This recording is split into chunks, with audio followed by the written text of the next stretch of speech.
ሰላም ሰላም እንዴት ናችሁ? ውድ ቤተሰቦቼ እኔ በጣም ደህና ነኝ። እናንተም በያላችሁበት ሰላም ጤና እንድትሆኑልኝ የሁል ጊዜ ምኞቴ ነው። ይህ ዴቭቲዩብ ነው። ዴቭቲዩብን እየገባችሁ ሰብስክራይብ፣ ላይክ እና ሼር በማድረግ ቤተሰብ እንድትሆኑ ጋብዛችኋለሁ። ውድ ቤተሰቦቼ ዛሬ እንግዲህ ኤፊ ጋር የሩታዬ መከታ የአብርሽ የወንድሙ መከታ የሆነው ስንት ሲባል የነበረው ሲሰደብ ሲዋረድ የነበረው ግን እሱ ምንም ሳይመስለው ሲታገል ሲለፋ የነበረው አሁንም በአቋሙ ያለው ኤፊ ቤት የተለቀቀ ቪዲዮ አለ። እስቲ ከተለቀቀው ቪዲዮ ላይ ትንሽ እኔና ተመልሰን እንመጣለን።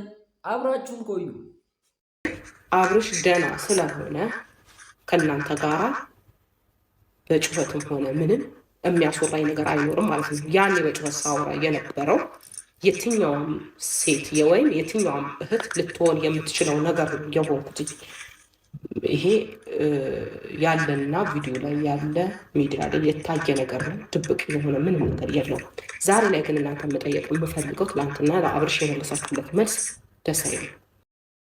ውድ ቤተሰቦቼ ቪዲዮን እንዳያችሁት ከሆነ እንግዲህ ዛሬ ኤፊ ቤት በተለቀቀው ቪዲዮ ምን አይተናል? ቡዜ ተመልማሏ ቡዜ ተከስታለች ነው የምላችሁ።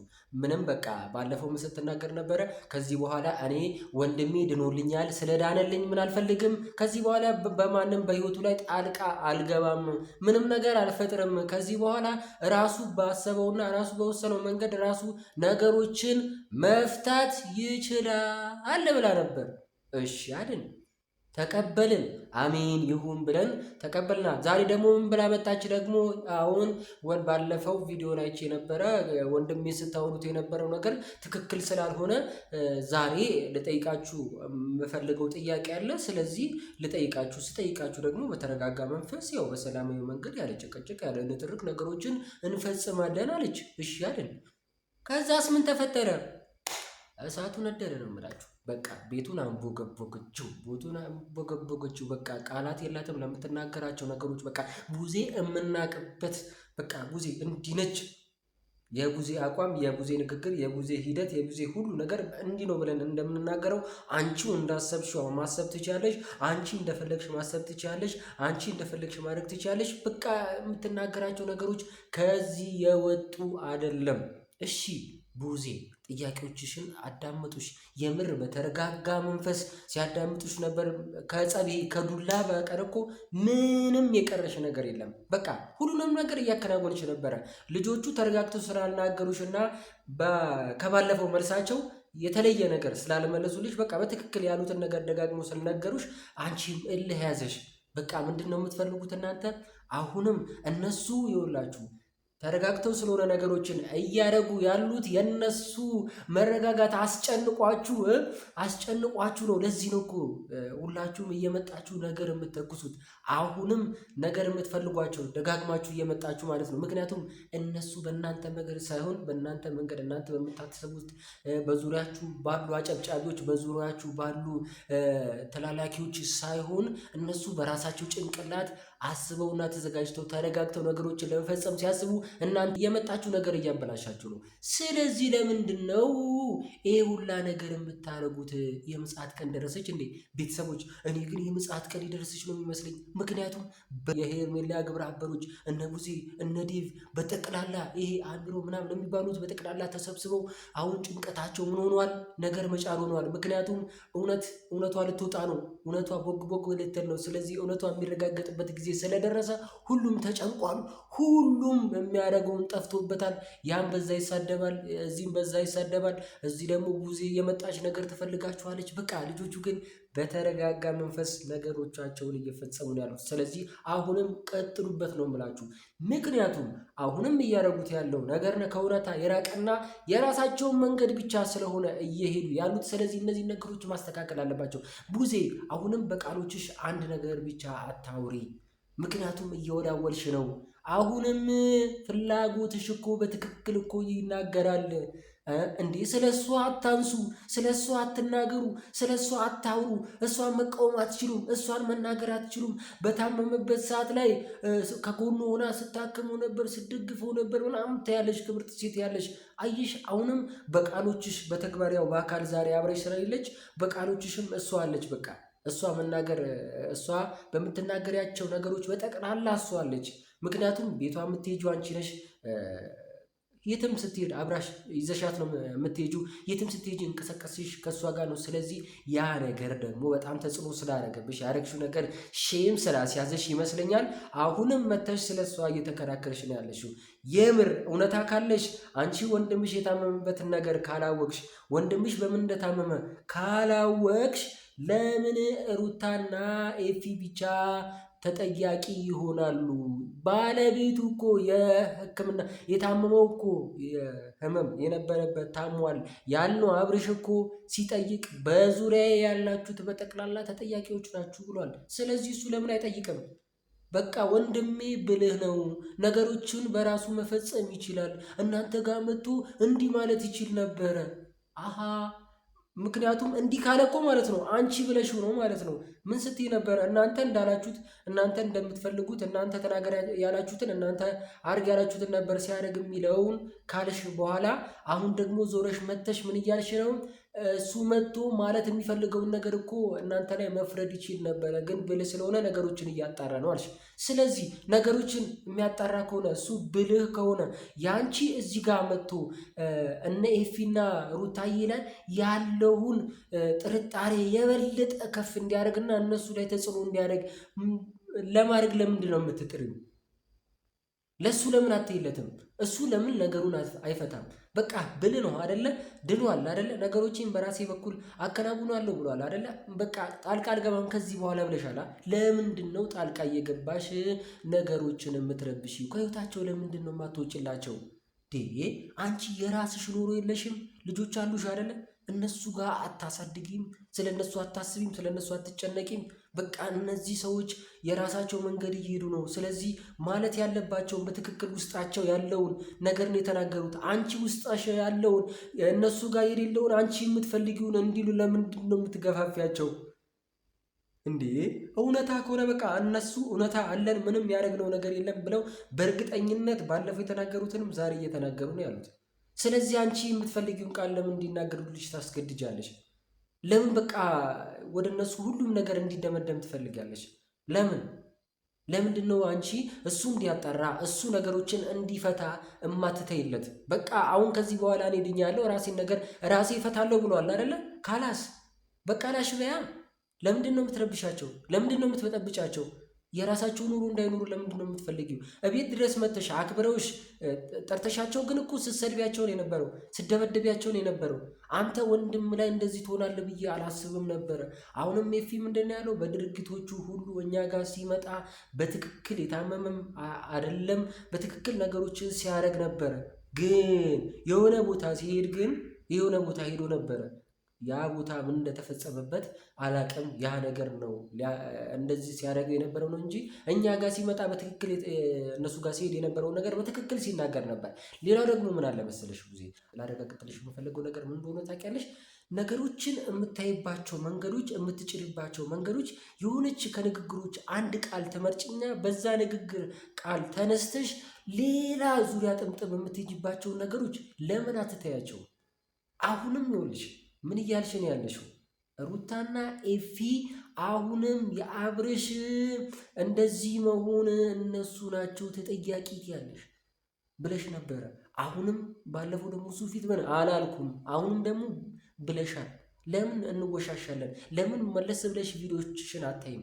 ለምን የምታወሪውን ነገር አስተውለሽ አትናገሪም? ለምን ሰው ክፉ እንዲያስብብሽ፣ ሰው ለምን መጥፎ ነገር አንቺ እንዲያይሽ ለምን ትፈልጊያለሽ? አየሽ ለምታወሪያቸውና ለምትናገሪያቸውና ለምትተገብሪያቸው ነገሮች የተለያዩ ስለሆነ ስለዚህ ባላንስ ስላላረጉልሽ አሁንም ተጽዕኖ እያደረግሽ ነው እንጂ ምንም የምትፈጥሪው ነገር የለም። በቃ እነ ኤፊና ሩታ የራሳቸው እውነት አላቸው፣ የራሳቸው እምነት አላቸው፣ የራሳቸው ለምን እንደዚህ እንዳደረጉ ያውቃሉ፣ በራሳቸው መቆም ይችላሉ፣ አእምሮ አላቸው። ምን ብሎሻል? የውስጣችንን ፈጣሪ ያውቃል፣ የልባችንን ፈጣሪ ያውቃል፣ እኛ ያደረግነው ነገር ካለም እሱ ያውቃል እያለ ነበር አይደለ? ስለዚህ በቃ እነሱ ያመኑበትን ነገር ተናግረዋል አይደለ? አብርሽም እየሄደበት ያለው መንገድ አይደለ? እሱ እንዲሄድ እነሱም በፈጣሪ ዘንድ እንዲጠየቁ ማድረግ እኮ ትችላለሽ።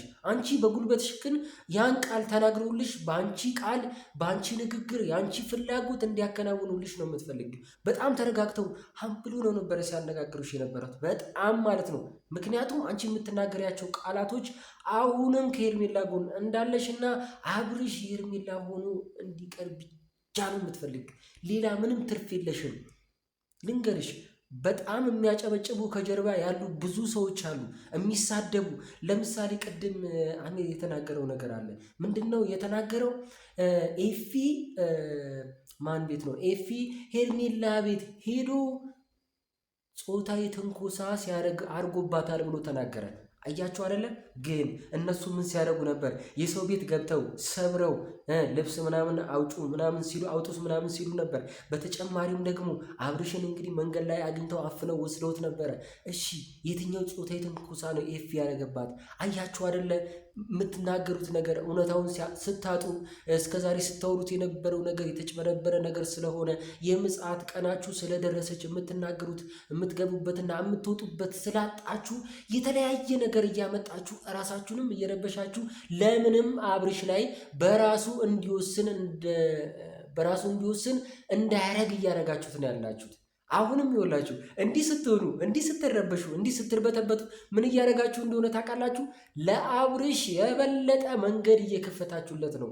ምክንያቱም ኤፊም ብሏል፣ እኛ ጋር ብቻ ሳይሆን እነሱ ጋር ፎከስ ማድረግ ባለብህ ደረጃ ፎከስ አድርገው። እሺ ሌላው ደግሞ አብርሽ ታመመ ተባለ።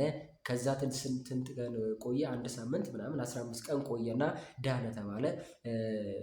ፕሮግራም ነበረው ቴምር ሪል ስቴት ጋር የሆነ የፈጸማችሁት ፕሮግራም ነበረ። ያን ፕሮግራም መጣ ፈርሞ ምናምን ሁሉ ነገር ፈጸሙ። ከሄደ በኋላ እሱንም አላቀም ብሏል። ቡዜ መጥቶ ወደ ጤናው እየተመለሰ ነበር አለሽ። ስለዚህ የሰጣችሁት መድኃኒት አለ፣ የሰጣችሁት እናንተ የምታውቁት ሕክምና አለ። ስለዚህ የሰጣችሁት ሕክምና ጊዜና ገደብ ስለነበረው በዛ ጊዜና በዛ ውስጥ ተሽሎት አብርሽ መጣ ብለን እኮ እኛም እኮ እናንተ ላይ መደምደም እንችላለን። ምክንያቱም ጸበልን ቢሄድ ሐኪም ቤትን ቢሄድ የተለያየን ቦታ ቢሄድ እኮ ይህ ልጅ የሆነውን ነገር ከአንቺ ውጭ ማንም ሊያውቅ አይችልም።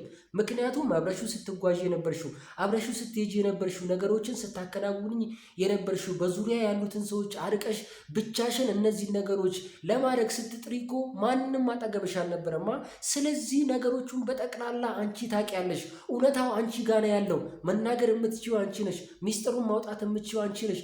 አብረሽ የታመመበትን ነገር የምታውቂው አንቺ ነሽ። እሺ ምንድን ነው ለእኛም መልሽልን። ጸበል ነው የወሰድሽው?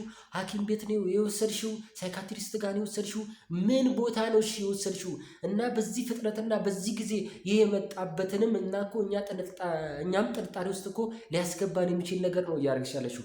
ምክንያቱም በዚህ ጊዜ በፍጥነት ልጁ ድኖ ያን ቀን የፕሮግራሙ ቀን አላስታውስም ያለው ሰውዬ በማግስቱ ድኖ ነገሮችን ዛሬ እንደፈለገ ተቋቁሞ በራሱ መናገር ችሎና ነገሮችን አስተካክላለሁ ሲል የትኛው መድኃኒት ሰጣችሁት ነው? የትኛው ቅመም ሰጣችሁት ነው የልጁ ሄዳ ነው? የትኛው ሕክምና ነው የሰጣችሁት? ንገሩን እስቲ ንገሩንና እኛም ጥርጣሬያችንን እናንሳ። ስለዚህ አሁንም ቢሆን የጊዜ ገደብ ያደረጋችሁበት የሆነ መድኃኒት አለ ማለት ነው እናንተ። ስለዚህ እኛ ወደ እናንተ ጥርጣሬ እንሄዳለን ማለት ነው። ከዚህ በኋላ እናንተም እየመጣችሁ በነ ኤፊና ሩታ ላይ እያረጋችሁት ያለውን ተጽዕኖ እኛም ይኸውላችሁ በዙሪያ ያለን ደግሞ ምን እናደርጋለን ማለት ነው። የእናንተን አብርሽ እያረጋቸው ባሉት እነዚህ መረጃ ማጣራት ውስጥ ማለት ነው እኛም ጥርጣሬ የበለጠ እንዲኖርበት እኮ ማድረግ እንችላለን። ቀላል ነገር ነው። እናንተ ብቻ ነገሮችን ማድረግ እንደምችሉ አትመኑ። ምንም ነገር ይኸውላችሁ ተንኮል ከታሰበ ለተንኮል ማንኛውም ሰው ተንኮል ማድረግ ይችላል። ሰው መርቅ ወይም ደግሞ ደህና ነገር አድርግ ብትሉት ነው እንጂ የሚከብደው ይሄ መጥፎ ነገር ለማከናወን ከማንም አያንስም። ስለዚህ አሁንም ለምታደርገዋት ነገር፣ ለምትናገሯት ነገር፣ ለምትፈጽሟት ነገር በጠቅላላ ነገ የምታለቅሱበት፣ የምታዝኑበት፣ የምትጸጸቱበት፣ ወደኋላ ተመልሳችሁ እራሳችሁን የምትጠሉበት፣ ሌሎቹን ያስቀየማችሁበትን፣ ሌሎቹን የጎዳችሁበትን ነገር ተመልሳችሁ አይታችሁት እንዳትጸጸቱ ዛሬ ራሳችሁን ማስተዋል አለባችሁ። የምሬ ነው። ዛሬ ሁላችሁ የምትጥሏት ቃል፣ የምትናገሯት ቃል ይቺ በዙሪያ በሄርሜላ ዙሪያ ያላችሁ እሷን እየጠቀማችሁ እየመሰላችሁ ልጅቷን እማይሆን ቦታ እያስገባችሁ ያላችሁ ሰዎች በጠቅላላ እንደ ዱርዬ የሆናችሁ ወይም ደግሞ ይሄ የሌለ እላፊ እየተናገራችሁ ባልሆነ በሆነ ነገር ትርምስምስ እያደረጋችሁ የምታበላችሁ ሰዎች ወደ ልቡናችሁ መመለስ አለባችሁ። አለበለዚያ ልንገራችሁ እየተጭበረበራችሁ ያላችሁበት ነገር እየጨመረ ከመጣ ንግግራችሁ እንዲየሆነ ከመጣም ከኋላ የምታደርጉት ነገር እንደዚህ ከሆነ ነገ ትጸጸታላችሁ፣ ታነባላችሁ። ነገ እናንተ ናችሁ እንዲህ ጥላችሁ ማንነው ነጠላችሁን አዘቅዝቃችሁ ወይኔ ወይኔ ወይኔ ወይኔ ወይኔ ምን ነው ባላረኩት፣ ምን ነው ባልፈጸምኩት፣ እኔ እኮ አውቄ አይደለም ተሳስቼ ነው፣ ምን ላርግ፣ ይቅርታ አድርግልኝ፣ አቄት አድርጊልኝ ምናምን ምናምን ቅብርጥሴ ለማለት ተዘጋጁ። ከአሁኑ ተዘጋጁ። የምሬን ነው የምላችሁ። እውነት ማንጋ እንደሆነ ከቃልም ካነጋገርም ከሚደረገው ድርጊት በተጨማሪ ማንጋ እንዳለ አሁንም እናንተ ማየት ትችላላችሁ። ይኸውላችሁ አፋችሁ ይናገራል እንጂ ልባችሁ እኮ የሚለው ምንሆን ታውቃላችሁ? እዚህ ጋ እውነታው ያለው እነ ሩታዬ ጋና ኤፊ ጋ ነው እያለ እየመራ እየወሰዳችሁ ነው። ስለዚህ ይኸውላችሁ ነገ ገደል ከመግባታችሁ፣ ነገ ጉድጓድ እንከታለን ስትሉ የነበራችሁ ጉድጓድ ከመግባታችሁ፣ የጾታዊ ትንኮሳ አድርጓል ኤፊ ስትሉ ለነበራችሁ በጠቅላላ ማለት ነው ነገ ምላሻችሁ ምን እንደሚሆን ብትሰጉ ነው የሚሻላችሁ፣ ብታርፉ ነው የሚሻላችሁ፣ ብታድጉ ነው የሚሻላችሁ። ነገ ዛሬ ደስ ደስ እያለኝ ነው ምናምን ያላችሁትን በጠቅላላ አሁንም ተመልሳችሁ ከፋኝ ከፋኝ ከፋኝ ከፋኝ እያላችሁ የምታለቅሱበት ጊዜ እየደረሰ ነው። ይኸውላችሁ ሁልጊዜም እውነት ቦታና ጊዜ አላት፣ ቀንም አላት። ያቺ ቀን ስትመጣ ግን ሁሉም የራሱን ዋጋ ይከፍላል፣ የራሱን ዋጋ ይከፍላል። ስለዚህ አሁንም ልንገራችሁ፣ አሁንም የምነግራችሁ ነገር ቢኖር ሁልጊዜም ሩታ የአብርሽ ነች፣ አብርሽ የሩታ ነው። አንድ ላይ ሆነው ደግሞ ተመልሰው ልጃቸውን እንደሚያሳድጉ እርግጠኛ ሆኜ ልነግራችሁ እችላለሁ። ስለዚህ ይሄ ወለም ዘለም የምትሉት ነገር የምትንሸራተቱት ነገር እያዳለጣችሁ ያለው ነገር ብትጠነቀቁበት ጥሩ ነው። አወዳደቃችሁ እንዲያስጠላ አታርጉት። ምክንያቱም አወዳደቃችሁ እያስጠላ እየመጣ ነው። ማነ አሚር እመጣልሃለሁ፣ እንገናኛለን፣ እናወራለን። ማውራት ባለብን ደረጃ ብትስተካከል ይሻላል። ቃላቶችን ከመጣል በፊት የምትናገራቸው ነገሮች ከመናገር በፊት ስለ ነገሮቹ አስተውል። ልቦና ይኑር የሚል ነው። ከልብ ለምትናገረው ነገር አስተሳሰብን አስተካከል። ምክንያቱም ይህ በድንፋታ ይህ በመጥፎ ንግግር የምታደርጋቸው ነገሮች ነገ የምትጸጸትባቸው ነገሮች እንዳይሆኑ። ይኸውልህ አንተ ከኤፊ የተሻለ ምንም ለአብርሽ ልትቀርብ የምትችል ሰው አይደለም። ወንድሙ ነው ከእናት አባቱ የተወለደ። ስለዚህ አንተ የምትናገራቸው ነገሮች አብርሽን በኋላ ላይ ይቅርታ ተመልሰ አብርሽን የምትጠይቅበት ነገሮች ባትናገር መልካም ነው። በጠቅላላ በዙሪያው ያላችሁ ሰዎች ግን ተረጋጉ፣ ተረጋጉ። ከዛ ግን እኛ ይኸውላችሁ ነገሮቹ ሲሰምሩ ተረጋጋሽ ተረጋጋሽ ነፍስሽ ከስጋሽ ተስማማልሽ የሚለውን ዘፈን እንጋብዛቸዋለን። ስለዚህ ውድ ቤተሰቦች የሚሆነው ነገር ከመሆን አያልፍም። ስለዚህ የሚሆነውን ነገር ደግሞ በእርግጠኝነት እናየዋለን። እውነት ትፈርዳለች። ውድ ቤተሰቦቼ ይህ ዴቭቲው ነው። ዴቭቲውን እየገባችሁ ሰብስክራይብ፣ ላይክ እና ያደረጋችሁ ሰብስክራይብ እያደረጋችሁ ቤተሰብ እንድትሆኑ ጋብዛችኋለሁ። ውድ ቤተሰቦቼ ቻው፣ ሰላም ሁኑልኝ።